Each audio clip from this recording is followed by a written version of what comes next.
More familiar faces than unfamiliar faces. Do we have any brand new spoon pluggers? Anybody that's never done it before? So we do have some brand new people. This is a basic spoon plugging clinic, and it's your basic guidelines so you can learn how to spoon plug. And it'll give you enough information that'll get you started. And just with the basic information, you can become a very good spoon plugger. Once you get good at it, then you take it from there and you get better and better and better as your knowledge increases. So let's go ahead and get started, Mike. We're going to give you a few fishing facts. At some time or other, a fish can be caught by most anyone, most any place, on most anything, and by most any method. If you and I expect to catch more and bigger fish, we must spend our time where we have the best chance to catch a fish. These are just basic fishing facts. If you and I expect to catch more and bigger fish consistently, that's the key word, consistently, we must be at the right place at the right time and fishing in the right manner. And that's what spoon plugging will do for you. If you do it correctly, it will put you at the right place. When the fish move, you'll know it. You'll be there at the right time. You'll be fishing in the right manner. You'll be fishing correctly if you do it by the book. What is spoon plugging? It's very simple. It's what makes a fish tick, how he reacts to his environment, and how do I catch him? What do I got to do? What procedures do I have to go through to put him on the stringer? It's just that simple. Let's back up. A lot of guys will go out and they'll look at this lake and they'll say, my God, this thing's 3,000-4,000 acres, and they're absolutely scared to death of it. They have no idea where to start, what to do, what to use. We're going to take care of that. We're going to give you some guidelines that will let you know how to fish any lake. Pretty soon after you get to doing it for a while, you won't be afraid to fish any lake. As a matter of fact, most of the guys in here, you can ask them what their most favorite thing is, and that's to fish a brand new lake. I mean, it's a challenge. You enjoy it. Once you fish a lake and you learn it, go find another one. That way you increase your knowledge. That way you get better and better and better. What spoon pluggers are going to concentrate on the largemouth bass. The largemouth bass reacts to the weather and the water conditions a little bit. It makes him a little bit more difficult to catch than all the rest of the species on this whole picture here. So if we can learn how to catch the largemouth bass, we can learn how to catch anything. One thing that the spoon pluggers do that most people don't do, we fish for the big fish. We fish for the adult fish. We're not fishing for the tournament bass. We want the biggest fish in the lake. That's what makes us different than any other group of fishermen. This is what we're fishing for. Not one fish, but whole schools of fish. There's that big lake again. We're going to talk about the basic movements of fish. We're going to have to separate the water into two categories. We're going to separate it, one being anything less than 8 to 10 feet, we're going to consider the shallow water. And anything deeper than 8 to 10 feet, we're going to consider deep water. We do that because the fish react different in those depths. The fish, when they get to this 8 to 10 foot of water, they react different than what they do when they're down here in deep water. We have to separate those because we fish different in those depths also. This thing right here, the home of the fish is deep water.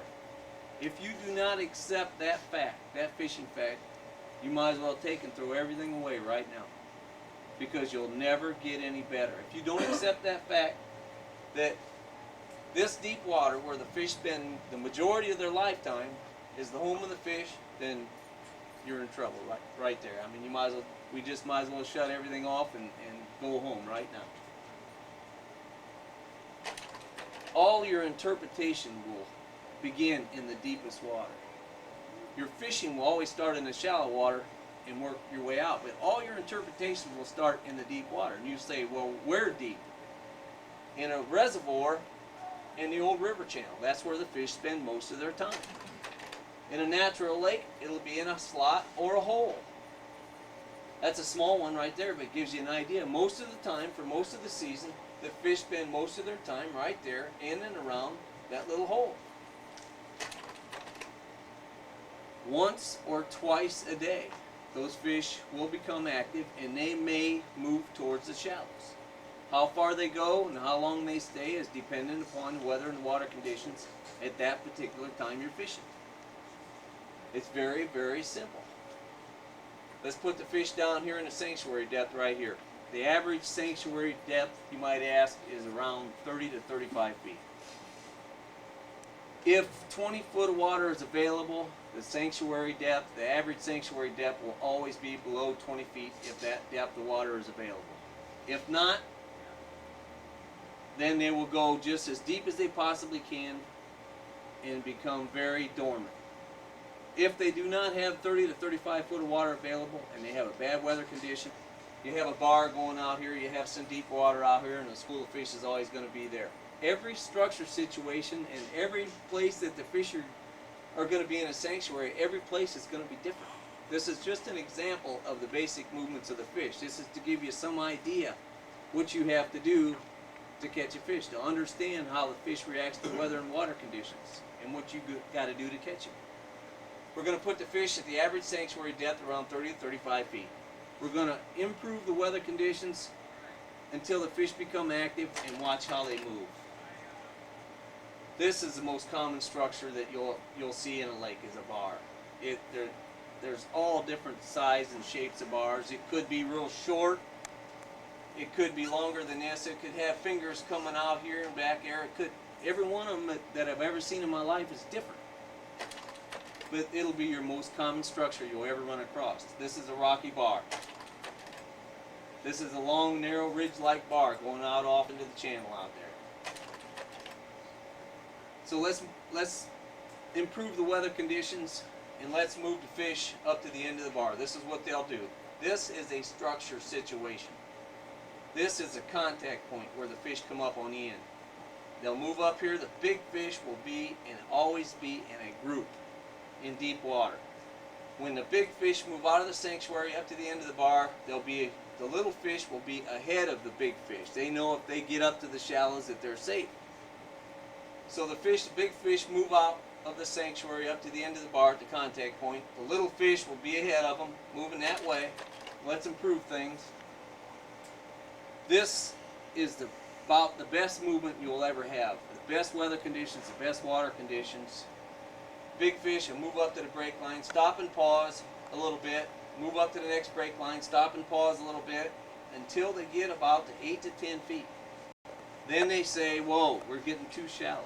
That's the difference between the 8 to 10 feet in the shallows and 8 to 10 feet in the deep water. That is about as shallow as you'll ever get a group of big fish to ever move on the best weather conditions and the best water conditions. When this movement takes place, the smaller fish will scatter into the shallows where they know they're safe, and this is it right there. When that happens, some of the spoon pluggers in here, it'd be like picking cherries to them right there. A lot of guys, they'd have caught them probably when they moved up to here before they even got to here. But when this happens, this is absolutely like picking cherries to a spoon plugger. This is just a side view. The fish left the sanctuary, moved up to the break line, moved up to 8 to 10 feet and stopped. It's getting too shallow. The little fish moved up into the shallows. When this happens, this spot right here becomes known as a hot spot. The local people will know that it's a hot spot. It's not due to the fact that there's weeds here in the shallows or any brush piles sticking up. It's due to the fact that the structure situation that exists and the deep water was in the area. It just happened that all this happened to exist in the same area. If you did not have this deep water, if it was out here on a big flat, this bar would get no fish. You'd never catch an adult fish on that bar. If this bar was gone and there was nothing here but this hole and a big flat to the shallows, it would not produce either because it doesn't go all the way to the shallows. All the structure situations to produce must go all the way to the deep water and all the way back to the shallows. Otherwise the fish will not use it. But this becomes a hot spot due to the fact that the structure situation just happens to lead the fish to this spot. And that's the only reason. When the movement is over, the fish go back downstairs. This could happen once or twice a day. In the heat of the summer, it can happen twice a day. Once in the morning and once in the afternoon, late afternoon. In the spring, early spring, and in the late fall, early winter, it may only happen once a day. Normally, if that happens, it'll be in the middle of the day, sometime between 10 and 2. A good guideline to follow is if you go out early in the morning and you start fishing and you do not catch a fish or anything to speak of before 10 o'clock, do not leave the lake between 10 and 2. Because 99% of the time, they're going to move sometime between 10 and 2. I've seen it happen many, many, many times. Uh-oh, somebody stole me. I remember taking that out of there. Okay. Let me see what's next. We have to talk about weed lines, especially us up here in the natural lakes, and how the fish react to the weed line. Let's do the same thing we did before. Let's put the fish in a sanctuary depth and make them active, a good weather condition, and move them up all the way. When they move out of the sanctuary, they move up, and they stop at the base of the weed line. The bulk of the big fish will stop at the base or outside edge of the weed line. The stinkers, the little ones, some of them could be up in the weeds a little bit, but do not expect too many of the large fish to be up in the weeds. Most of the time you'll find them at the base or somewhere along the outside edge of the weeds. Again, they'll move up to the edge of the weed line right there. Not because there was weeds there. Some of my best spots don't have so much as a weed on them. So forget the weeds. It's just something that gets in the way, and it's something that you do have to learn how to fish, but a fishing spot does not have to have weeds on it or around it to be the best in the world. Again, when they move up here, it's not a hot spot because of the weeds, just due to the fact that the structured situation happened to lead the fish to that spot, for no other reason. This could be a natural lake. It could be covered with lily pads or just weeds, but you have holes or slots out here. This could be completely covered with weeds. The home of the fish, back to the original guideline, right there, the deepest water in the lake. Right there, the deepest section in the lake. When the fish become active, it doesn't matter. This slot could be 5 feet deep. It could be 100 feet deep. When the fish become active, you'll find them on the outside edge of the weeds. Some guys say, well, these fish live underneath the weeds. Well, when they're underneath the weeds like that, it's almost impossible to catch them. I don't care whether they live underneath the weeds in this lake or out here in the deep water. When they become active, they're going to be right there on the outside edge. And that's easy pickings for a spoon plugger. See, they're on the points. They're on every point. Every point. Usually, if you do not find them on the points, you will not find them back here either. Back on the inside edge. Again, when they move back downstairs, that's where they are. The home of the fish is in deep water. Keep that in mind. You must accept that fact. So we have to talk about weather and water conditions. Good, bad, present, and the seasonal. Let's talk about watercolor. We have 5 different categories of watercolor. Let's put them good to bad. The best watercolor of everything is a white sandy. You don't see many of those around here. You have some in Wisconsin. Don't you have some, Wally, in Wisconsin? Yeah. You won't see too many white sandy lakes that are natural lakes. You will have some white sandy reservoirs down south. But that is the #1 best watercolor that we look for in fishing, is the white sandy. Then the red sandy, you have some of those in the southern reservoirs where you have a lot of red clay runoff. The next best one is yellow-green. You will have different shades of all of these categories seasonally. So far we have white sandy, red sandy, now we have the yellow-green. Mona Lake, for instance, right now is a dark yellow-green. In the spring, it probably is you can probably see a lure 4, 5, 6 feet. But right now, you put a lure down in the water and it disappears about that far down. That's what we look for. That's what the spoon pluggers look for in yellow-green. Then we have #1 as being clear, and #5 is a cypress or a tannic acid. You normally find that in rivers or in places where you have a lot of wood and stuff.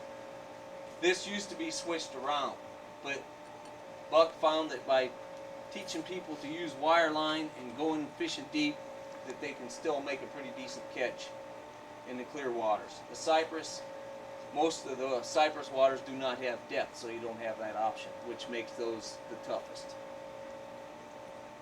The most important observation you can make in your fishing is watercolor, right there, buddy. You got to breathe it, live it, and eat it, because that's an absolute fishing fact. If you got your mind made up, you're gonna go fish clear water and you're gonna whoop it, you're gonna have a long, tough road ahead. Watercolor is so important. Sometimes you have to see it to believe it. Let's go through them again. White sandy's the best, red sandy, yellow green, clear, and cypress. Something that you have to pay attention to. This would be a light yellow green, something that we'd see around here in the natural lakes. You might be able to see a white lure 2 to 3 feet. It's not bad. Now we have to talk a little bit about the weather. You have the weather conditions, back to the basic guideline. How far the fish move and how long they stay is dependent upon the weather and the water conditions at that particular time. We already talked about the water. The weather conditions, we have to have something that we can go by as a base. We have to see the worst condition, and we want to see it get better. We want to see how the weather conditions affects the movements of the fish. That's how we get better in our fishing. Our interpretation of the weather means a lot in our fishing. It'll tell us what species we want to fish for. It'll tell us which lakes we need to go to as far as watercolor. But we have to pay attention to the weather and see how it affects the movements of the fish. We're going to base all this on a cold front. Cold fronts come in all different kinds. You have stationary fronts, you have cold fronts, you have warm fronts. This was a severe cold front. This was an ice storm. It's a little over exaggeration. A cold front is where you have a mass of air that's cool and dry that comes together with a mass of air that's warmer with a lot of humidity. Where they come together creates a cold front, creates a storm. The difference in temperatures will depend on how severe that front is. A lot of times you'll have a cold front go through. It'll be so mild that you won't even know it went through. But if you pay attention to the weather conditions, you can look upstairs and see, hey, a cold front went through. It's all washed out today. Even though you may not even have heard a storm was around, but if a front goes through, it will affect the fish, even a mild one. So you have to pay attention to the weather. The first day after the front goes through, you wake up and you think, my gosh, what a great day to go fishing. Mile high skies, you can just see everything up there, perfect. The jet streams are about that long up there. There's nothing upstairs. Very, very tough conditions. A lot of people think that's the best days to go fishing. They couldn't be more wrong.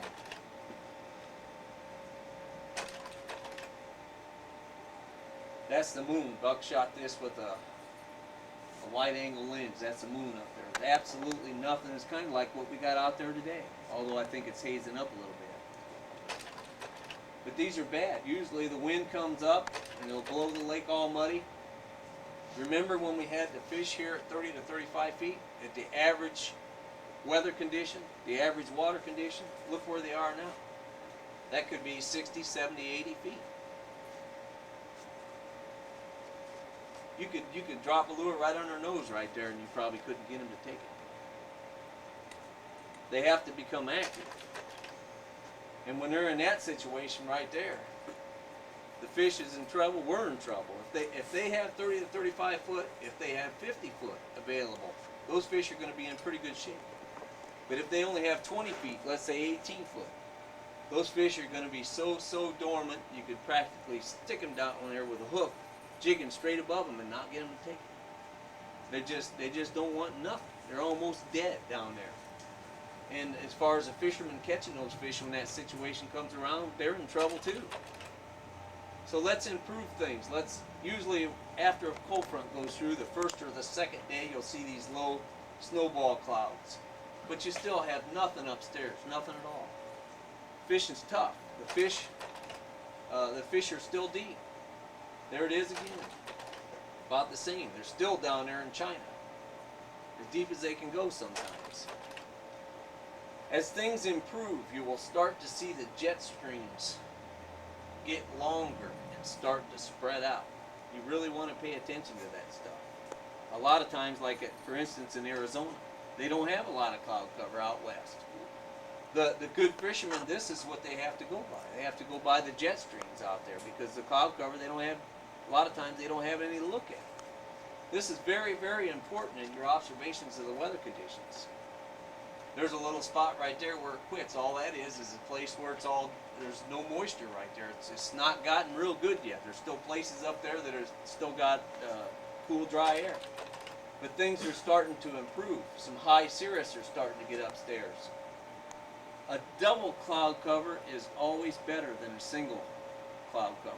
These low clouds that you see, you'll be out there fishing on some days and you'll think, man, I ought to be tearing them up. The cloud cover's great.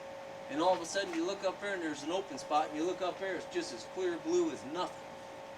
And that don't cut it. That don't bring the fish shallow like you would think it would. It's what happens upstairs 40 to 50,000 feet that brings the fish up into the shallower water. After about the third day of stable weather, after the front goes through, you see the fish will move back around 30 to 35 feet. This is the third day after the front.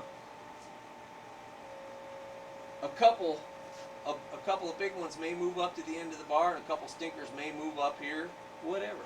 It varies, but this is how it works. This is a side view again. The fish at this average sanctuary again at 30 to 35 feet. You just have to understand the basic movements of fish. It's not always a cut and dried thing. So we're improving the weather. Things are getting better. Look at the cloud cover there now. Things are improving. It may be day 4. It may be, we're lucky if we see a day 4 around this area, around Indiana, Michigan. This is Cold Front Alley. But by then the wind has settled a little bit. The cloud covers comes. Things are starting to improve. The fish become active, move out of the sanctuary. They might move up to 15, 20 feet, hang around there for a little while, and then go back downstairs. Things are improving. Maybe that evening of the 4th day or 5th day, the fish become active. They move up to the break line at 15 to 20 feet. They stop and pause a little bit. Things looking good. They'll move up to the break here at the stump at 10 to 13 feet. And it's not too bad. Pretty good movement of fish. The spoon pluggers, I see a lot of spoon pluggers in here that would have ate those fish up when they got to there, or definitely ate them up when they got to there. So things are improving. The weather conditions are getting better all the time. The rain's here. So all of a sudden, maybe the next morning we get up, we have a full-blown movement all the way to 10 to 13 feet. But they'll come out of the sanctuary, move to the break line at 15 to 20, pause and stop a little bit, move it to break at 10 to 13, stop a little bit and pause, and finally move up to 10, 13 feet, and they say, whoa, we're getting a little too shallow. The smaller fish are up in the shallows, away from this group of fish. They'll become supper if they don't do that. But this is as good as it gets right here. When they move up, fish move up to around 10 feet, that's about the best movement you're ever going to get. A group of big fish. Again, when they move up to there, it becomes known as a hot spot, only because the structure situation just happens to lead the fish to that spot. When this does happen, when the older and bigger a fish becomes, the less he is to move towards the shallows. They just can't handle it. It's almost like a person, the older he gets, the less he wants to get out in the open. You know, he just takes it easy. A guideline to remember is when the big fish move up to 8 to 10 feet, there might be a great big one in here with this group. But a good guideline is if you want a very large fish over 6 pounds, you may still have to check a little bit deeper. Because the older they get, the less apt they are to move towards the shallows. It's just a good rule to remember. When everything's over, They go back downstairs to the average sanctuary depth again. The whole thing's over. You wake up the next morning after you make that catch yesterday, and you go out there and you look, and the bright, clear skies, the front has went through, and now you got to start all over again. It might take 5 or 6 days. We're so lucky around here that we got the northern pike. So lucky, because if we had to fish for largemouth bass under the conditions that we're faced with most of the time, we wouldn't make too many good catches. Look here, they're back down in China again. It's going to take another 3 days for them to get back here. We got to talk a little bit about the basic movement of fish seasonally.